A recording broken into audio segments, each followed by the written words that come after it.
నేను రాజీనామా చేసి ఉప ఎన్నికలు వెళ్ళటానికి సిద్ధంగా ఉన్నాను. ఆ ధైర్యం కేటీఆర్ గారి యొక్క ట్వీట్ ఇప్పుడే చూశాను నేను. కేటీఆర్ గారు రాజ్యాంగ విలువలను ప్రజాస్వామ్య విలువలను దెబ్బతీసే విధంగా ఈ తీర్పు ఉందని చెప్తున్నారు. అసలు దీనికి సూత్రధారి పాత్రధారులే మీరు కదా. మీరు శుద్ధపూసల లెక్క మాట్లాడితే ఎట్లా? చేసిన పొరపాట్లన్నీ చేసి రాజకీయ వ్యవస్థను భ్రష్టు పట్టించి ఫిరాయింపులను ప్రోత్సహించి ఫిరాయించిన వారిని మంత్రులను చేసి ఇవాళ మేము ఒక శాసనసభ పక్షాలను పార్టీలో చేర్చుకున్నది మీరు. ఆనాడు మీరు చేసింది నైతికంగా, రాజ్యాంగపరంగా, నైతికంగా, రాజకీయంగా తప్పని మీరు భావిస్తే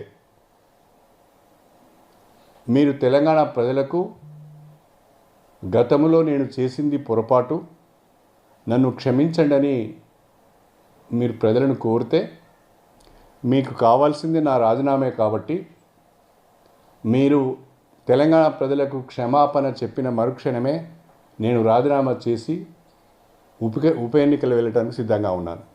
ఆ ధైర్యం కేటీఆర్ గారి యొక్క ట్వీట్ ఇప్పుడే చూశాను నేను. కేటీఆర్ గారు రాజ్యాంగ విలువలను ప్రజాస్వామ్య విలువలను దెబ్బతీసే విధంగా ఈ తీర్పు ఉందని చెప్తున్నారు. అసలు దీనికి సూత్రధారి పాత్రధారులే మీరు కదా. మీరు శుద్ధపూసల లెక్క మాట్లాడితే ఎట్లా? చేసిన పొరపాట్లన్నీ చేసి రాజకీయ వ్యవస్థను భ్రష్టు పట్టించి ఫిరాయింపులను ప్రోత్సహించి ఫిరాయించిన వారిని మంత్రులను చేసి ఇవాళ మేము ఒక శాసనసభ పక్షాలను పార్టీలో చేర్చుకున్నది మీరు. ఆనాడు మీరు చేసింది నైతికంగా, రాజ్యాంగపరంగా, నైతికంగా, రాజకీయంగా తప్పని మీరు భావిస్తే మీరు తెలంగాణ ప్రజలకు గతంలో నేను చేసింది పొరపాటు, నన్ను క్షమించండి అని మీరు ప్రజలను కోరితే మీకు కావాల్సింది నా రాజీనామే కాబట్టి మీరు తెలంగాణ ప్రజలకు క్షమాపణ చెప్పిన మరుక్షణమే నేను రాజీనామా చేసి ఉప ఎన్నికలు వెళ్ళటానికి సిద్ధంగా ఉన్నాను. ఆ ధైర్యం కేటీఆర్ గారి యొక్క ట్వీట్ ఇప్పుడే చూశాను నేను. కేటీఆర్ గారు రాజ్యాంగ విలువలను ప్రజాస్వామ్య విలువలను దెబ్బతీసే విధంగా ఈ తీర్పు ఉందని చెప్తున్నారు. అసలు దీనికి సూత్రధారి పాత్రధారులే మీరు కదా. మీరు శుద్ధపూసల లెక్క మాట్లాడితే ఎట్లా? చేసిన పొరపాట్లన్నీ చేసి రాజకీయ వ్యవస్థను భ్రష్టు పట్టించి ఫిరాయింపులను ప్రోత్సహించి ఫిరాయించిన వారిని మంత్రులను చేసి ఇవాళ మేము ఒక శాసనసభ పక్షాలను పార్టీలో చేర్చుకున్నది మీరు. ఆనాడు మీరు చేసింది నైతికంగా, రాజ్యాంగపరంగా, నైతికంగా, రాజకీయంగా తప్పని మీరు భావిస్తే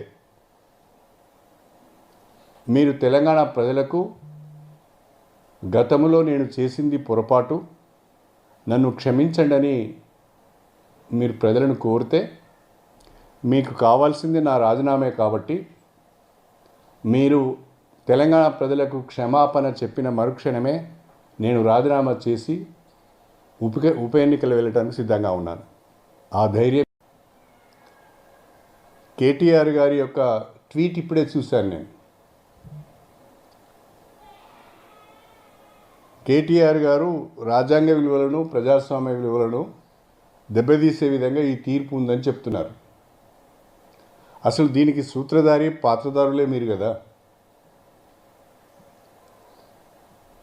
మీరు శుద్ధపూసల లెక్క మాట్లాడితే ఎట్లా? చేసిన పొరపాట్లన్నీ చేసి రాజకీయ వ్యవస్థను భ్రష్టు పట్టించి ఫిరాయింపులను ప్రోత్సహించి ఫిరాయించిన వారిని మంత్రులను చేసి ఇవాళ మేము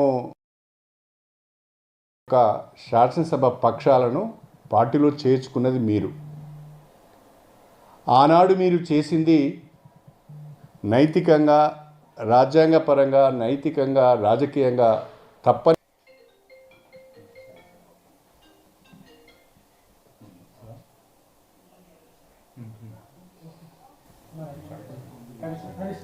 ఓకే,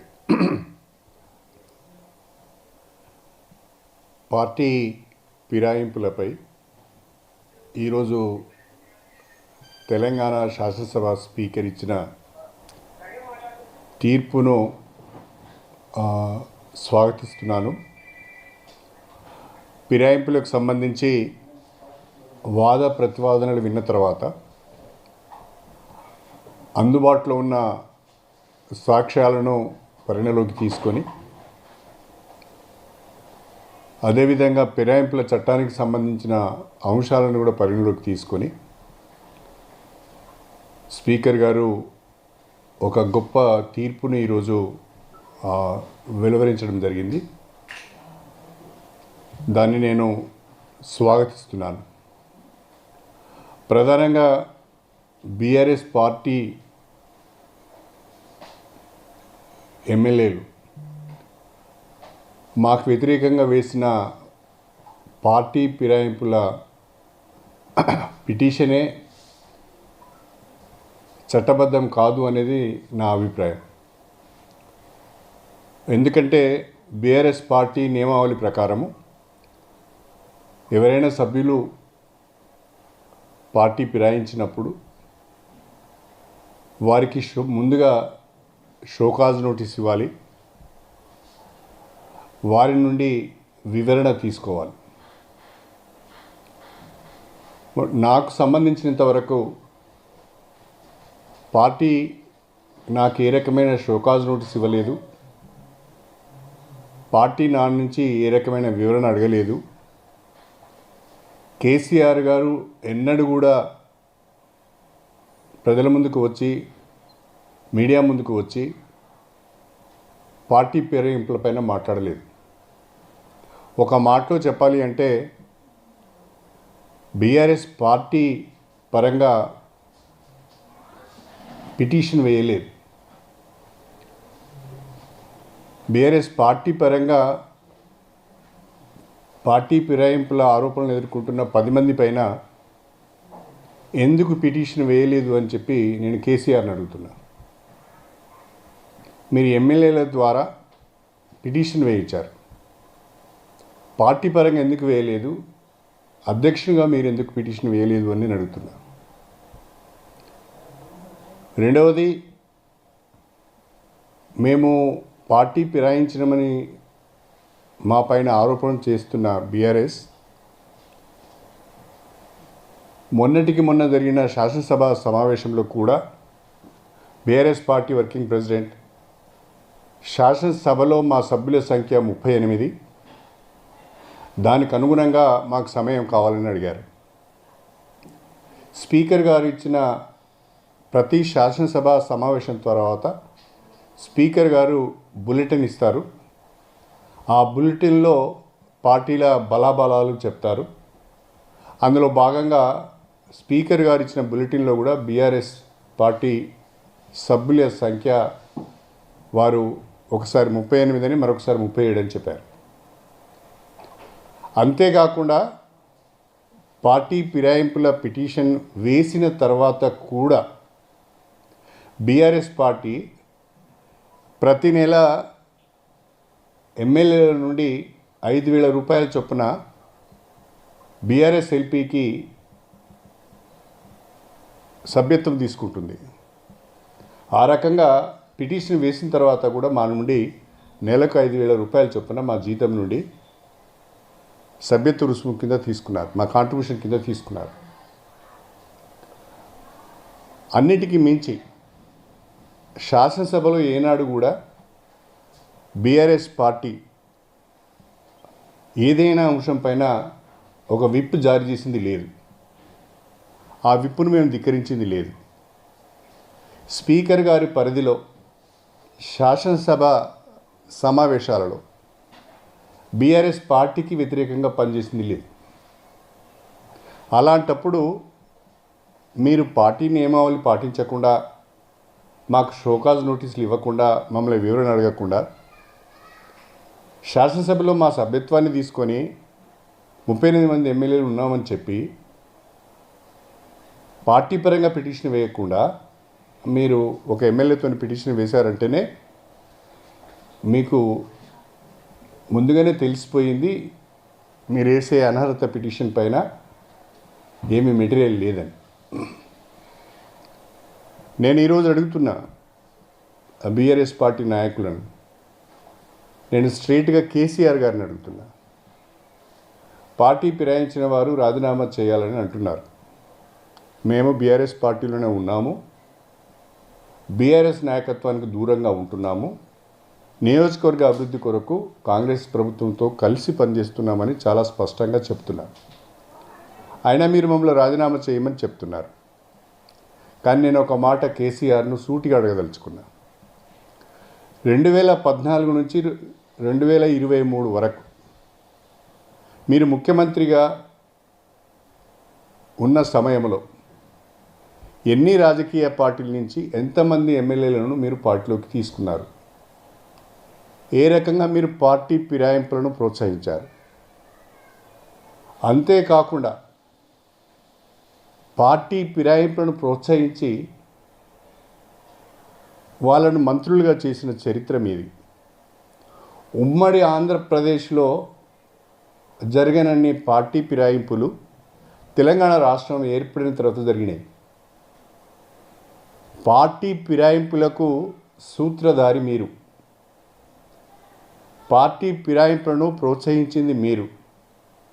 తెలంగాణలో ఏ ఒక్క రాజకీయ పార్టీ కూడా ఉండకూడదు అని అన్ని రాజకీయ పార్టీల యొక్క శాసనసభ పక్షాలను పార్టీలో చేర్చుకున్నది మీరు. ఆనాడు మీరు చేసింది నైతికంగా, రాజ్యాంగపరంగా, నైతికంగా, రాజకీయంగా తప్పని మీరు భావిస్తే మీరు తెలంగాణ ప్రజలకు గతంలో నేను చేసింది పొరపాటు, నన్ను క్షమించండి అని మీరు ప్రజలను కోరితే మీకు కావాల్సింది నా రాజీనామే కాబట్టి మీరు తెలంగాణ ప్రజలకు క్షమాపణ చెప్పిన మరుక్షణమే నేను రాజీనామా చేసి ఉప ఎన్నికలు వెళ్ళడానికి సిద్ధంగా ఉన్నాను. ఆ ధైర్యం మీకుందా అని నేను అడుగుతున్నాను. కేటీఆర్ గారి యొక్క ట్వీట్ ఇప్పుడే చూశాను నేను. కేటీఆర్ గారు రాజ్యాంగ విలువలను, ప్రజాస్వామ్య విలువలను దెబ్బతీసే విధంగా ఈ తీర్పు ఉందని చెప్తున్నారు. అసలు దీనికి సూత్రధారి, పాత్రధారులే మీరు కదా. మీరు శుద్ధపూసల లెక్క మాట్లాడితే ఎట్లా? చేసిన పొరపాట్లన్నీ చేసి రాజకీయ వ్యవస్థను భ్రష్టు పట్టించి, ఫిరాయింపులను ప్రోత్సహించి, ఫిరాయించిన వారిని మంత్రులను చేసి, ఇవాళ మేము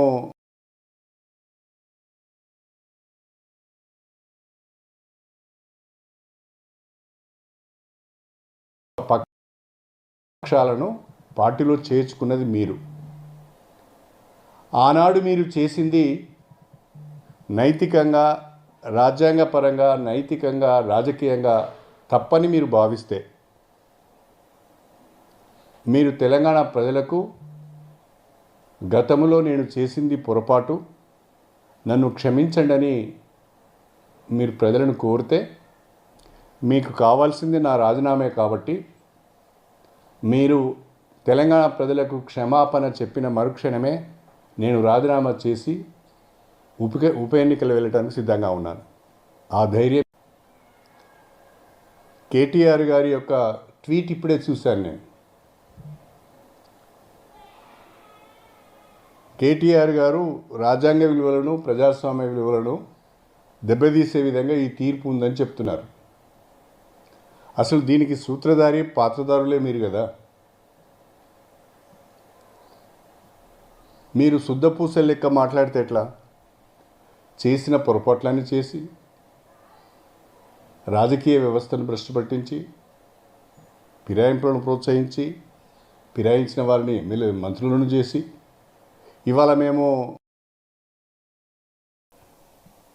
పార్టీ ఫిరాయింపులపై ఈరోజు తెలంగాణ శాసనసభ స్పీకర్ ఇచ్చిన తీర్పును స్వాగతిస్తున్నాను. ఫిరాయింపులకు సంబంధించి వాద ప్రతివాదనలు విన్న తర్వాత అందుబాటులో ఉన్న సాక్ష్యాలను పరిగణలోకి తీసుకొని అదేవిధంగా ఫిరాయింపుల చట్టానికి సంబంధించిన అంశాలను కూడా పరిగణలోకి తీసుకొని స్పీకర్ గారు ఒక గొప్ప తీర్పుని ఈరోజు వెలువరించడం జరిగింది.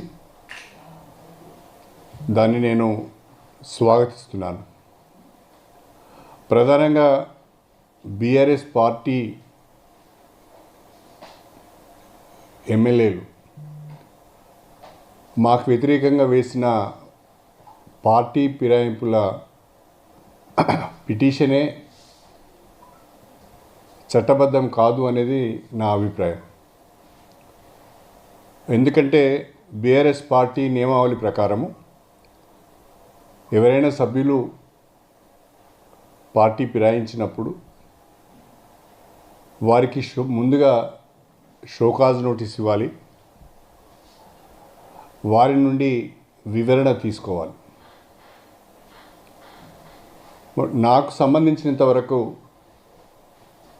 పార్టీ నాకు ఏ రకమైన షోకాజ్ నోటీస్ ఇవ్వలేదు, పార్టీ నా నుంచి ఏ రకమైన వివరణ అడగలేదు. కేసీఆర్ గారు ఎన్నడూ కూడా ప్రజల ముందుకు వచ్చి మీడియా ముందుకు వచ్చి పార్టీ ఫిరాయింపులపైన మాట్లాడలేదు. ఒక మాటలో చెప్పాలి అంటే బీఆర్ఎస్ పార్టీ పరంగా పిటిషన్ వేయలేదు. బీఆర్ఎస్ పార్టీ పరంగా పార్టీ ఫిరాయింపుల ఆరోపణలు ఎదుర్కొంటున్న 10 మంది పైన ఎందుకు పిటిషన్ వేయలేదు అని చెప్పి నేను కేసీఆర్ని అడుగుతున్నా. మీరు ఎమ్మెల్యేల ద్వారా పిటిషన్ వేయించారు, పార్టీ పరంగా ఎందుకు వేయలేదు, అధ్యక్షునిగా మీరు ఎందుకు పిటిషన్ వేయలేదు అని నేను అడుగుతున్నా. రెండవది, మేము పార్టీ ఫిరాయించడమని మా పైన ఆరోపణ చేస్తున్న బీఆర్ఎస్ మొన్నటికి మొన్న జరిగిన శాసనసభ సమావేశంలో కూడా బీఆర్ఎస్ పార్టీ వర్కింగ్ ప్రెసిడెంట్ శాసనసభలో మా సభ్యుల సంఖ్య 38, దానికి అనుగుణంగా మాకు సమయం కావాలని అడిగారు. స్పీకర్ గారు ఇచ్చిన ప్రతి శాసనసభ సమావేశం తర్వాత స్పీకర్ గారు బులెటిన్ ఇస్తారు. ఆ బులెటిన్లో పార్టీల బలాబలాలు చెప్తారు. అందులో భాగంగా స్పీకర్ గారు ఇచ్చిన బులెటిన్లో కూడా బీఆర్ఎస్ పార్టీ సభ్యుల సంఖ్య వారు ఒకసారి 38 అని మరొకసారి 37 అని చెప్పారు. అంతేకాకుండా పార్టీ ఫిరాయింపుల పిటిషన్ వేసిన తర్వాత కూడా బీఆర్ఎస్ పార్టీ ప్రతి నెల ఎమ్మెల్యేల నుండి 5,000 రూపాయల చొప్పున బీఆర్ఎస్ ఎల్పీకి సభ్యత్వం తీసుకుంటుంది. ఆ రకంగా పిటిషన్ వేసిన తర్వాత కూడా మా నుండి నెలకు 5,000 రూపాయల చొప్పున మా జీతం నుండి సభ్యత్వ రుసుము కింద తీసుకున్నారు, మా కాంట్రిబ్యూషన్ కింద తీసుకున్నారు. అన్నిటికీ మించి శాసనసభలో ఏనాడు కూడా బీఆర్ఎస్ పార్టీ ఏదైనా అంశం పైన ఒక విప్ జారీ చేసింది లేదు, ఆ విప్పును మేము ధిక్కరించింది లేదు. స్పీకర్ గారి పరిధిలో శాసనసభ సమావేశాలలో బీఆర్ఎస్ పార్టీకి వ్యతిరేకంగా పనిచేసింది లేదు. అలాంటప్పుడు మీరు పార్టీ నియమావళి పాటించకుండా, మాకు షోకాజ్ నోటీసులు ఇవ్వకుండా, మమ్మల్ని వివరణ అడగకుండా శాసనసభలో మా సభ్యత్వాన్ని తీసుకొని 38 మంది ఎమ్మెల్యేలు ఉన్నామని చెప్పి పార్టీ పరంగా పిటిషన్ వేయకుండా మీరు ఒక ఎమ్మెల్యేతో పిటిషన్ వేశారంటేనే మీకు ముందుగానే తెలిసిపోయింది మీరు వేసే అనర్హత పిటిషన్ పైన ఏమీ మెటీరియల్ లేదని.